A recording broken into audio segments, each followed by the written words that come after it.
Welcome back.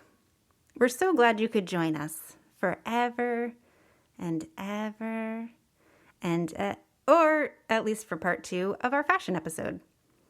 If you didn't catch all the hot action in part 1, there's a lot of fire in part 1. Check that out now.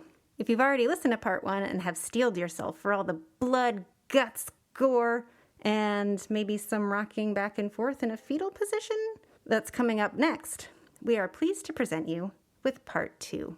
Now.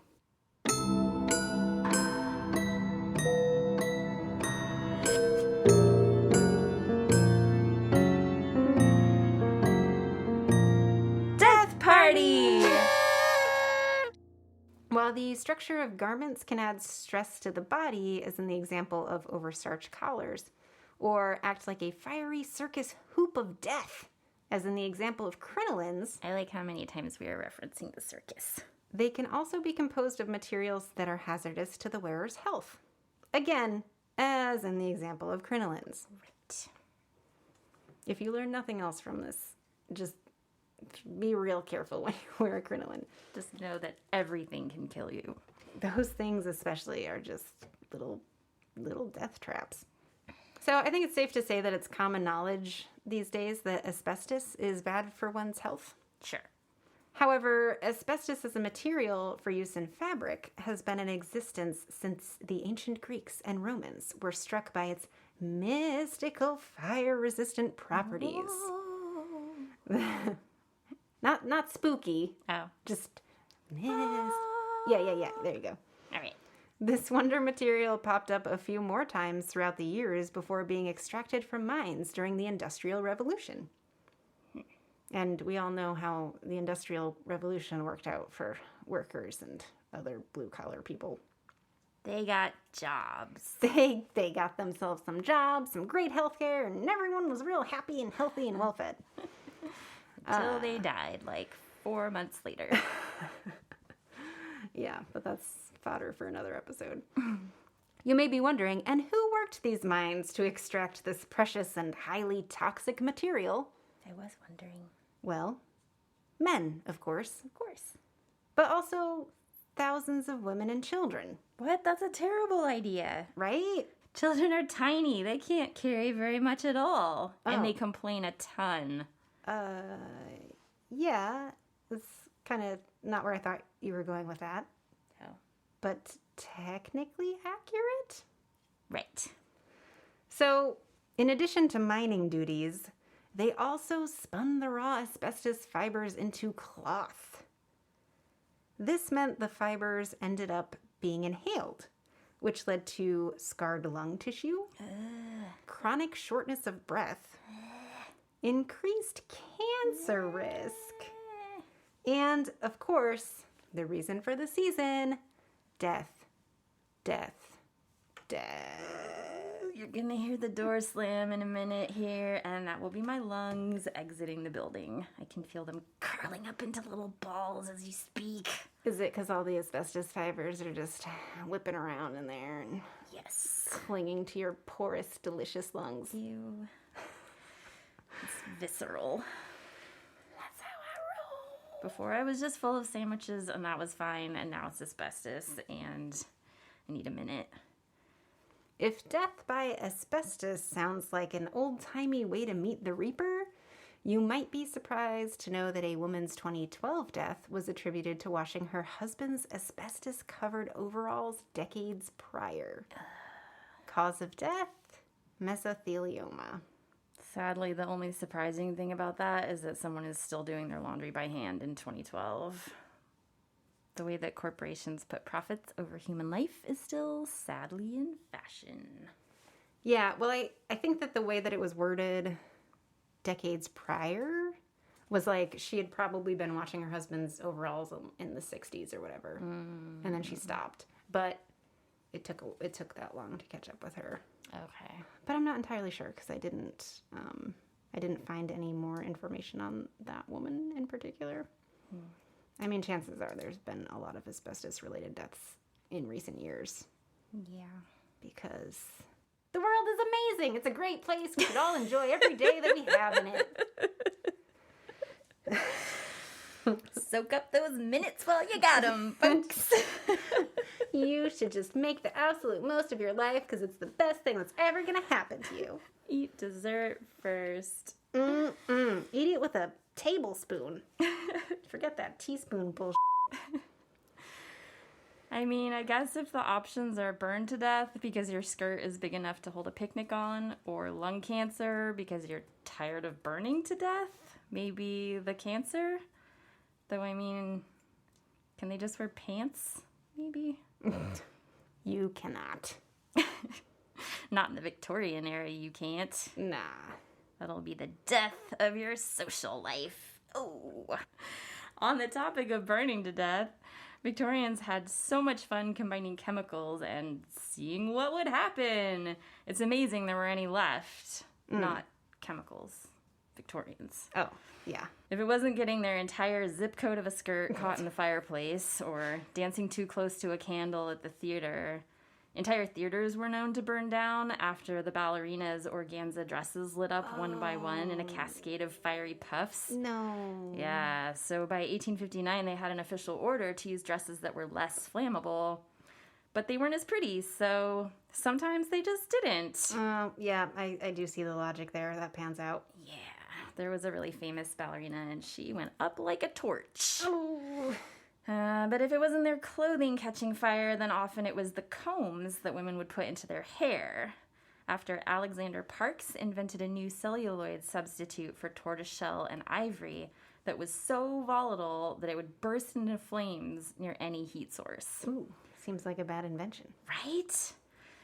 On the upside, if you were really careful and you stayed away from open flames, your hair comb might kill you by exploding out of nowhere anyway. Damn. Yeah. No. Undeterred by how hot women's hairstyles had become, an inventor named John Wesley Hyatt bought the patent for this explosive ivory substitute to use in the manufacture of billiard balls, because there was this big reward for somebody that could figure out how to use something that wasn't ivory. Which is expensive and hard to find. Right. They were nervous that they were going to wipe out the elephants, which is, their heart was in the right place. Sure. So, because what better use for a compound that spontaneously explodes when impacted? Pardon my breaking from the fashion topic for a moment. Get it? Breaking. Oof. Billiards. Yeah, I get it. Never mind. But reports of deaths from this use were fewer. However, many men were almost shot to death when the balls would explode in pool halls and everyone would pull out their gun ready to return fire on whoever had fired off a shot. Oh. So. Awkward. Right? Damn. Okay, I mean, on the plus side, it's like, well, women weren't the only ones who had to worry about I know. getting dressed exploding into flames. Oh man, if there's anything that's gonna kill me, it's totally gonna be life. Life's a killer. Just. Should we tie that in somehow to while we're on the subject of chemicals in garments? I think we just did. Oh. Alrighty then.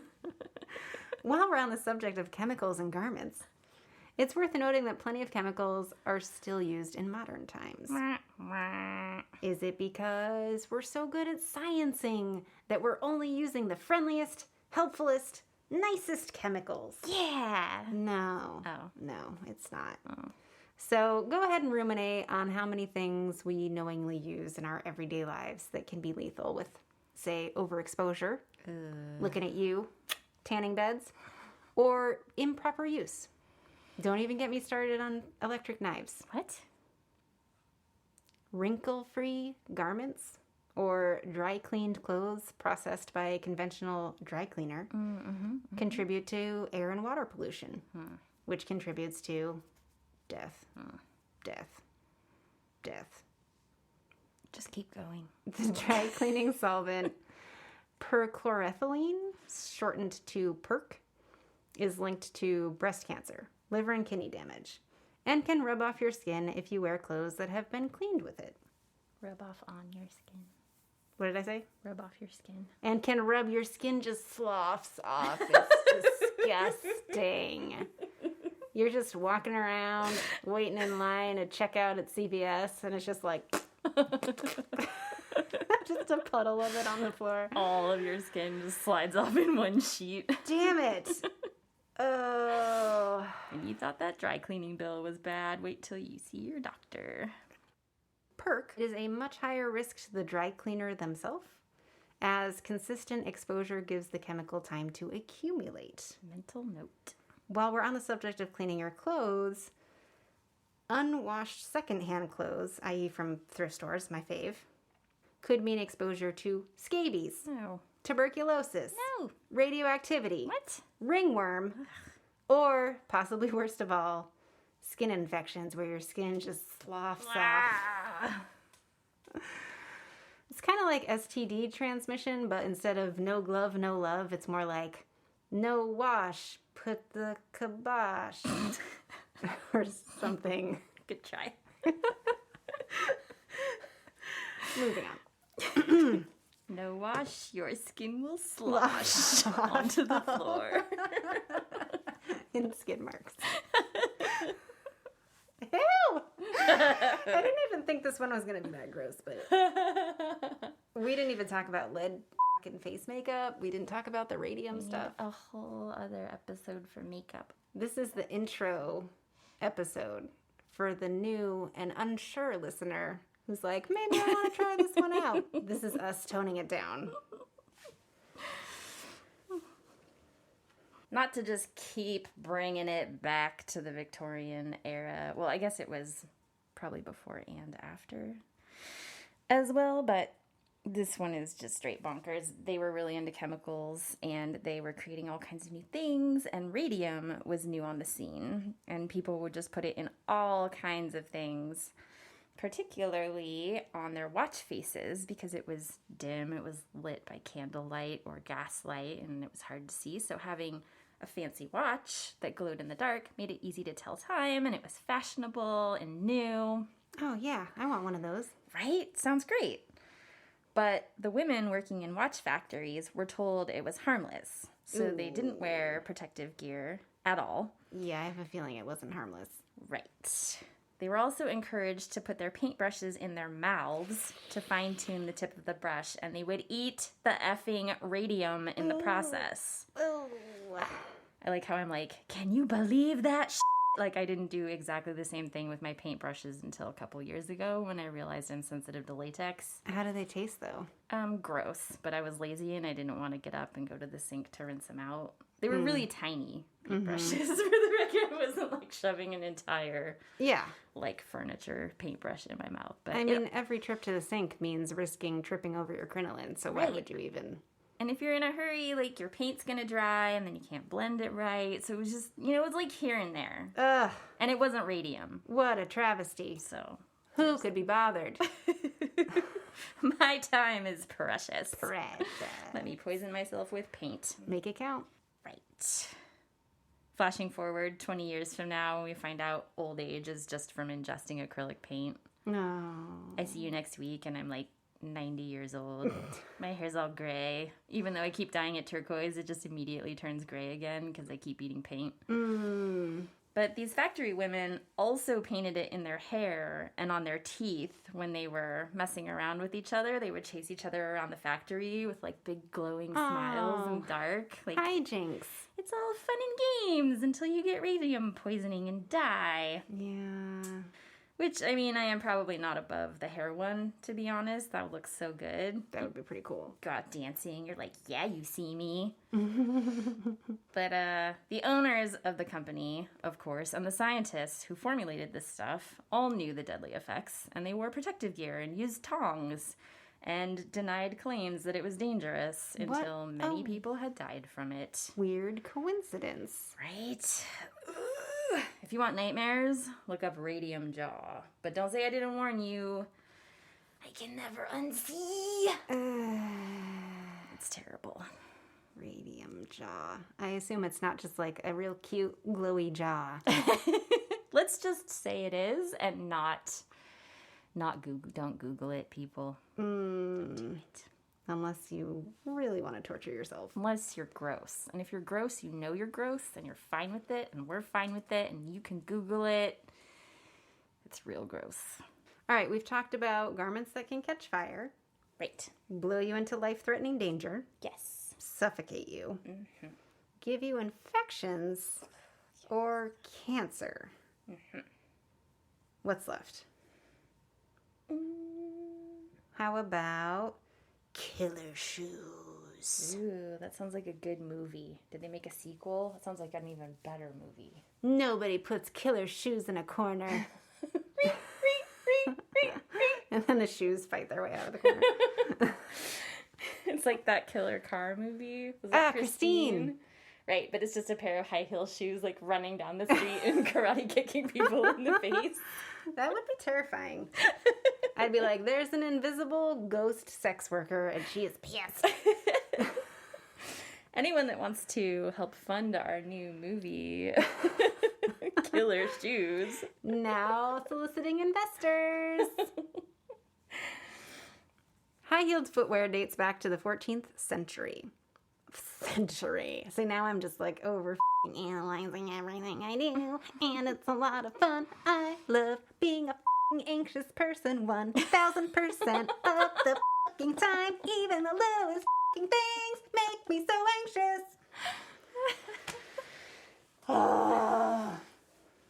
As I sit here covered in sweat, and it's like 78 degrees in here. No, it's like 100 degrees in here. Oh, Josh, how hot is it in here? Last time it was 200 degrees, and now it's only 100. 80 degrees. Is my skin sloughing off? Have you dry cleaned your clothes lately? Some dry cleaners are going to write in and be like, what the And we'll be like, we just saved your life, buddy. You're welcome. Join our Patreon. Join our Patreon, where we'll insult you some more. We just got you fired. Join our Patreon. We just turn into humiliatrixes. Humiliatrixes? Yes. Is that a job? Because that's the job that I want. Oh, I have to tell you about that sometime. Oh my gosh. Yeah, for another day. Right now, we're being super professional and staying the on topic. Right. And we're talking about when footwear, kills. When footwear kills. Platform shoes were blamed for car accidents in the 1970s and 1990s. What? A 1974 study of women who had at least 2 months of driving experience in platform shoes found that at 70 miles per hour, it took an extra 10 feet on average to come to a full stop wearing even a familiar pair of platform shoes. Is this like a ladies are bad at driving joke? Yeah, it's actually, they specifically did the study with women, even though men were also wearing platform shoes in the 1970s because hashtag not feminism. They would. Yeah. Dicks. When the Spice Girls came on the scene in the 90s, fans were eager to adopt the platform footwear of their singing idols. In 1999, a 25-year-old woman in Japan was unable to brake while wearing her 8-inch high boots, causing her to crash into a pole, which led to the death of her friend on the passenger side of the vehicle. Yeah. Was it her shoes? Yeah, 8-inch high boots and braking do not mix. Wearers of shoes. If you want to put on an 8-inch boot or a 6-inch boot or whatever, some kind of platform shoe, hey, how about you throw a pair of flats in the car and those are just your driving flats? How about you just leave those shoes in the car? Maybe they got some good traction on the sole for extra grip. Yeah. Authorities equate driving in platforms to be as much of a vehicle safety threat as drinking alcohol or talking on a cell phone. What? So, in other words, don't f***ing do it. Don't be that guy. And by guy, I mean person, but in a gendered way, which I really need to phase out of my language. Y'all. Don't be that human person wearing platforms inappropriately. Right. Yeah. Don't be that person. Foot binding. Everybody's favorite. Let's get ready to bind some feet. Bound out, bound. Y'all ready for this? Bound out, bound. Breaking some toes right now and stuff.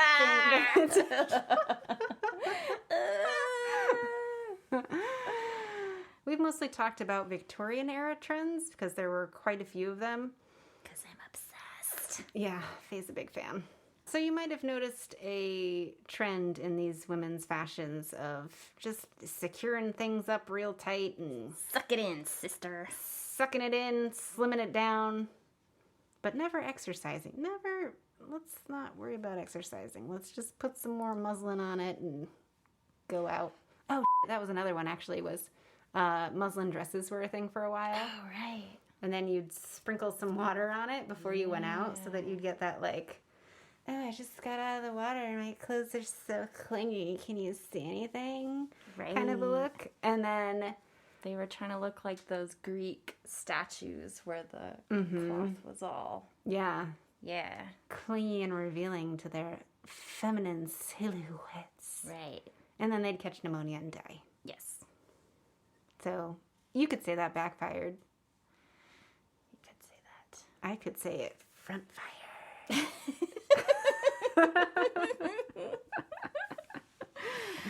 That was also from an era where only royalty was allowed to wear heavy fabrics because they wanted their dresses to be really ornate and over the top and amazing. And so they told all the lower class that their clothes could only weigh a certain amount. And so they would wear these really thin muslin dresses, and then to make them fashionable, do the whole wet thing. The wet look.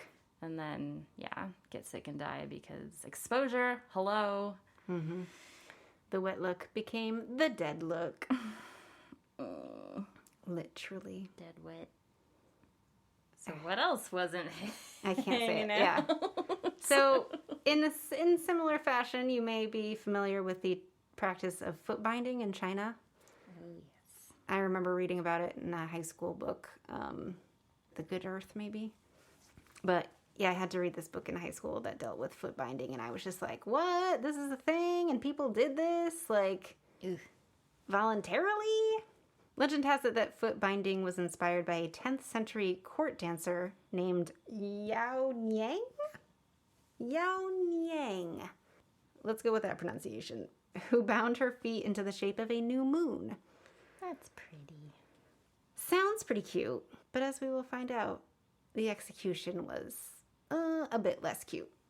Emperor Li Yu was amazed by how she danced on her toes inside a 6-foot golden lotus adorned with ribbons and precious stones. That sounds, I mean, you could just dance inside a 6-foot golden lotus adorned with gemstones and look amazing. Yeah. Regardless of what you did to your feet. I mean, it's hard for that not to be cute unless you have, like, you know, like our engineer has hobbit feet or... From the jump, foot binding was considered erotic and eventually became a status symbol for the elite. It became the it girl trend for posh women. For families with marriageable daughters, foot size translated into its own form of currency and a means of achieving upward mobility. So currency is used pretty literally here. The most desirable bride possessed a 3-inch foot. What? Which was known as What? a golden lotus. Oh, yeah. That's like, yikes. Yeah. There was a whole lot of foot in that 3 inches. It was just crammed up in a way. Yeah, I won't get too much more into it than that. My But eyes are watering. it was also respectable to have a 4-inch foot. Okay. Phew. That would have been a silver lotus. But 5 inches or longer was dismissed as an iron lotus. Rude. And the marriage prospects for such a girl were dim indeed. Jesus. Now, unfortunately, if you were to do an internet search for Chinese foot binding, Nope. Not doing that. the internet's going to be like, oh, hey, did you want to see some pictures? I got a bunch of pictures for you. Here's some pictures. Not at all. Yeah, it's probably wise. So I didn't search out these pictures, but they kind of assaulted my face. I'm And imagining little feet Just poking through your screen and like kicking. kicking you in the cheeks. yeah, I didn't have much of a choice but to look at some of these photos because the internet thought that I needed them in my life. And my first thought was, that is a hoof. Oh. It looks like a woman with ostrich feet. So the fact that this was somehow considered sexy is beyond comprehension. I think the only explanation I can think of is that it appeals to like the lizard part of the brain where the man is like, I have to take care of her because literally she can't even walk. But apparently that was part of the appeal. Women with bound feet would have had a hell of a time physically getting away from their husbands. Aww. Less well-off families would actually wait until their daughters were older so they could still help out with farm labor, chores around the house, and so on before they bound their feet. But bound they would be because otherwise they'd never get married and leave the house, which was, of course, not an option. Ugh. And if he ends up being a real prick, it's not like she can run away with the circus. Oh, and then she could be in the fiery crinoline hoop skirt of doom. Hey, prospects. The process of foot binding began for a girl of age 5 or 6. And that was for the upper classes, so it would be a little older if, the girl had to still help out on the farm or whatever. I'm not going to get into graphic detail of the process, but let's just say it was very painful. And yes, toes did need to be broken. Can we use the term smooshed, if you don't mind terribly? Is that really better? You just smoosh the toes down? Smooshing is less terrible. Okay. The toes were smoosh. Now I'm just going to say it more times. Thank you. More fun. If you want more information, Amanda Foreman's Smithsonian Magazine article goes into some detail about just what one could expect from the foot binding process, step by step. The smooshing process. The foot smooshing process. Yes. It was a 2-year process. What? Yeah. And by the description of it, it had to have been very painful for most, if not every day of those 2 years. But it builds so much character. Air quotes. Aside from being painful, foot binding could be lethal. Oh, good. The process could cause paralysis, Nice. gangrene, Of course. ulceration, Gross. or death. Let's just do that. Although death was rare. Oh, really? I mean, I don't know. I don't know about you, but the next time I wear sandals, I'm going to look at my feet in a whole new light. I'm going to wiggle those free and loose little piggies around, and I'm going to appreciate them like I never have before. I kind of want to talk about masks are the topic of the day, and a lot of people are opposed to wearing them, even though there is scientific research showing that it can help limit the spread of the virus. It can keep you safe. It can keep people around you safe. It can keep your family safe. It's like, but people are really averse to masks. And one woman that I was speaking with said it was because when her mother was in the hospital with Alzheimer's, she would come in and she would have to wear a mask, and her mother would get really upset. And so she had this emotional dynamic with masks where she had to really work through what a mask meant to her and how she saw herself and how other people saw her. And I said, well, get a really cute mask. Like, make it an accessory, make it beautiful, make it yours so that you feel like it expresses part of yourself, and then it's no longer something that's imposed on you and it's something that you can work with. And work it, girl. And she was like, oh, I think that would actually help a bit. And so it can go both ways with fashion. It could be your demise, or it could actually keep you alive. Who knows? Yeah. I mean, crinoline skirts weren't keeping anyone alive, but True. Fair point. I read an article a while ago, and I didn't look for it again. I wish I could credit it, but it was an article about toxic masculinity is killing us, and basically, like, there are dudes who are just too much of a tough guy to wear a mask, and they're like, I don't want to be seen as weak. You can probably think of a couple of dudes right now who come to mind with this description. But, yeah, I don't want to be seen as weak. I don't want it to seem like this thing has the control over me or whatever, and like people are telling you what to do. People are telling me what to do. My masculinity is going to be in question because I'm cowing under the harsh health mandate or whatever. Yeah, like, I can't have big government telling me what to do. Whatever the reason is. If you have trouble thinking about death and you have trouble drawing that one-to-one relationship between your actions and your inevitable demise, you're probably going to be a lot less likely to want to wear a mask because you just can't face facts. So you're barefaced, and the facts are coming at you anyway. It's infuriating. Mask. Put a mask on it. It's not that big of a deal. I just want to go to Goodwill and use the fitting rooms again. I just bought 3 articles of clothing and 2 of them don't fit. Now I have to return them with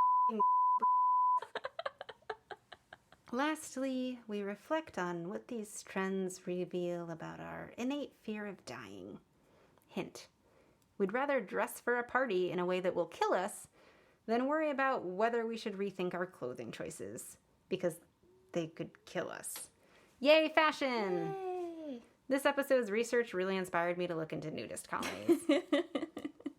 After recording the first half of this episode, we found more information on cage crinolines, and what's really interesting and infuriating is that there is some evidence that a lot of the numbers for cage crinoline deaths are thought to have been inflated as a smear campaign by certain men of the era. Well, when has that ever happened? Shocker! I mean, don't get me wrong, a lot of ladies were catching fire as a result of wearing them, but a lot of ladies were catching fire all the time back then because clothes and fire were both stupid. But there were a lot of other reports focusing on deaths from cage crinolines, and not all of them were true. Historical inaccuracy. That's weird. That's something we don't ever deal with in America. Right? Fake news! No politics. Okay. Yeah. Cage crinolines were lighter than the layers and layers of skirts that came before them, and partly because of this, they could be even more massive. This allowed women to take up more than their fair share of space with their skirts. It was the original man-spreading, only men didn't like it because it wasn't about their balls. Yeah. Cages could also be used to conceal all manner of things, including illegitimate pregnancy, gasp! Oh, that's so handy. Denying onlookers the opportunity to be judgy, and unsuspecting bachelors the ability to spot a loose woman.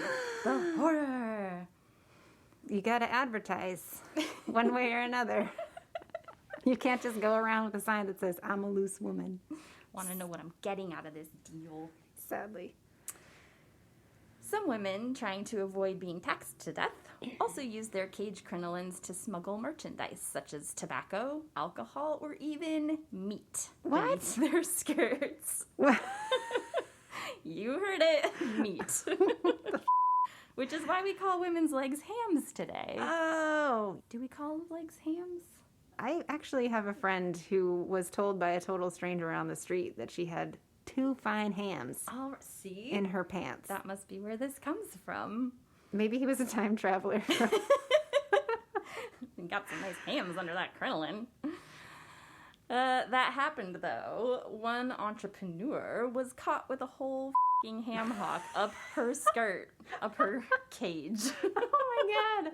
You know what? It's hard being a single mom. You just gotta get that money. Take it where you can get it and put it up your cage. Stick it up your cage. That's going to be my new favorite. Like, someone cuts me off in traffic, I'll be like, stick it up your cage, buddy.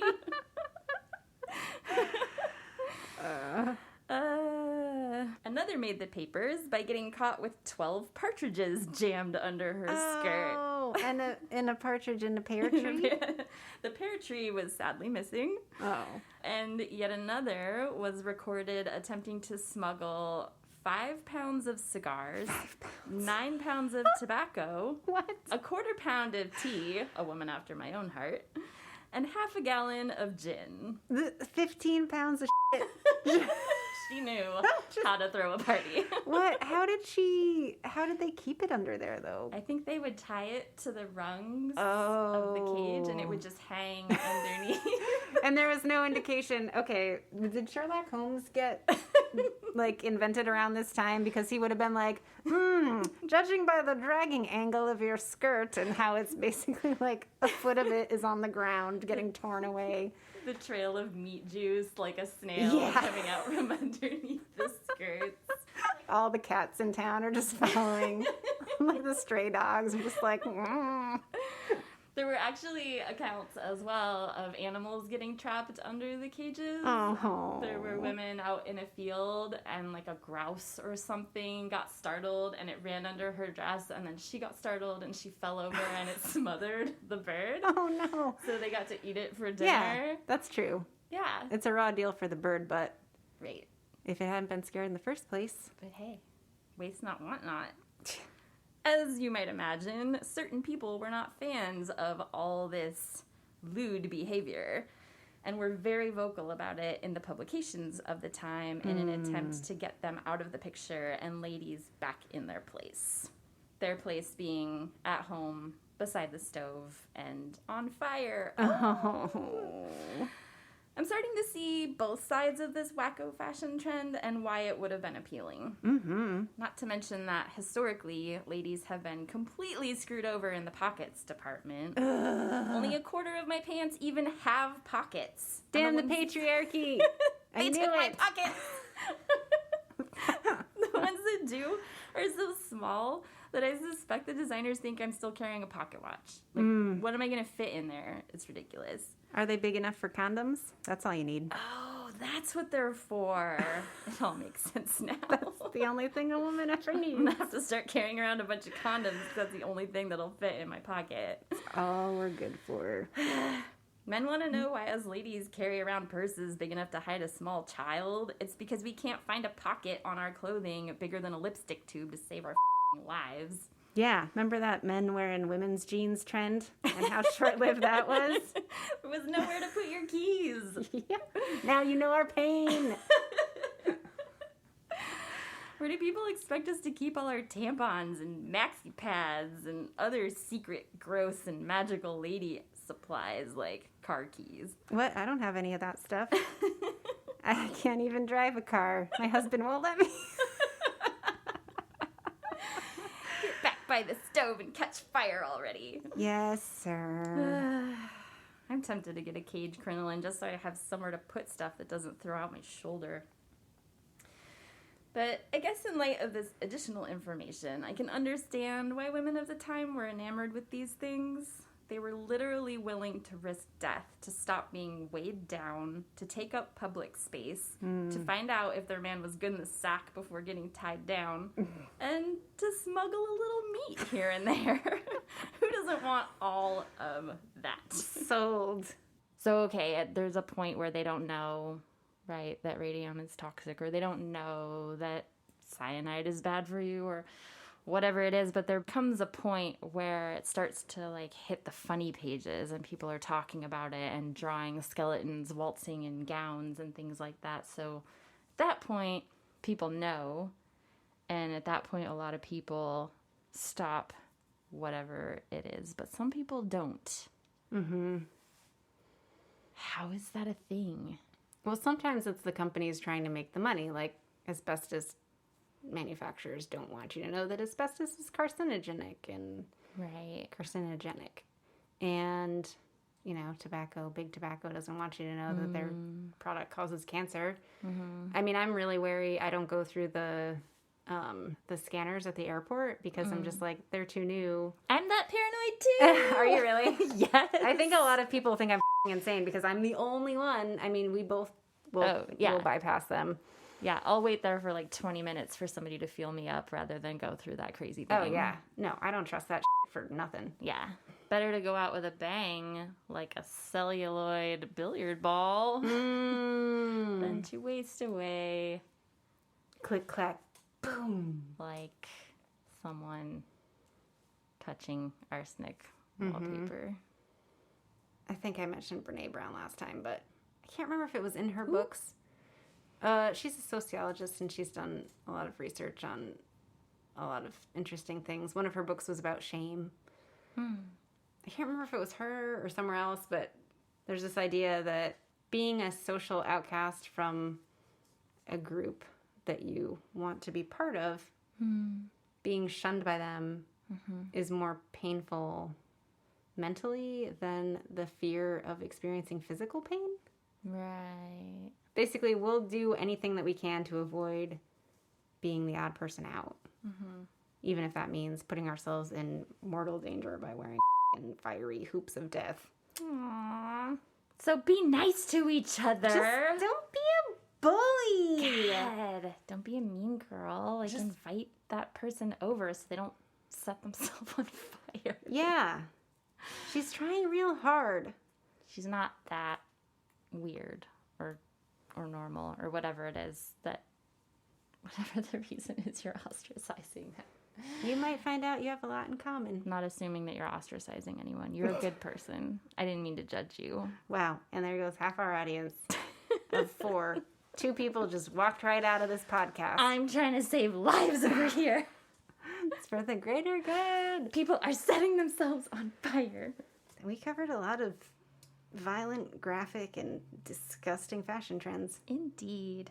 If you're still here with us, you are weird.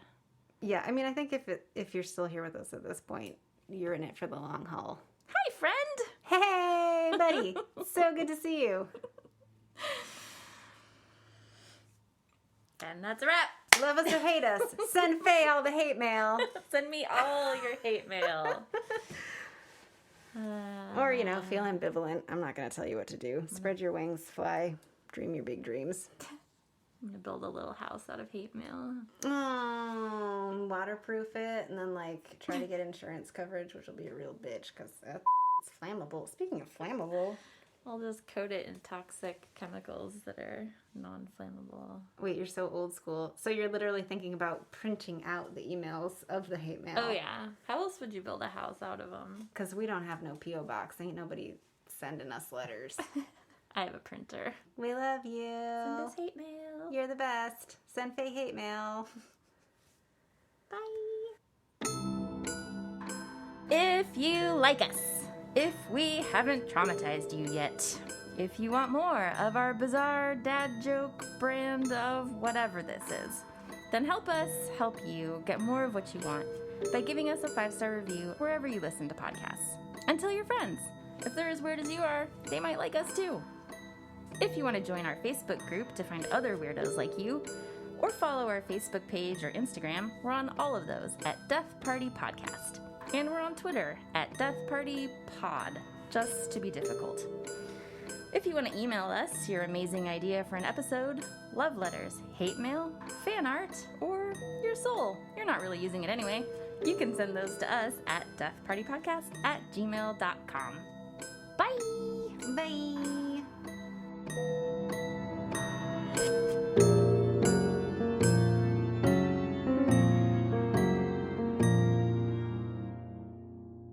So much nightmare fuel in this podcast already. We're only 2 episodes deep. Come for the horrifying death facts and gore. Stay for even more horrifying death facts and more gore. Stay for the nightmares.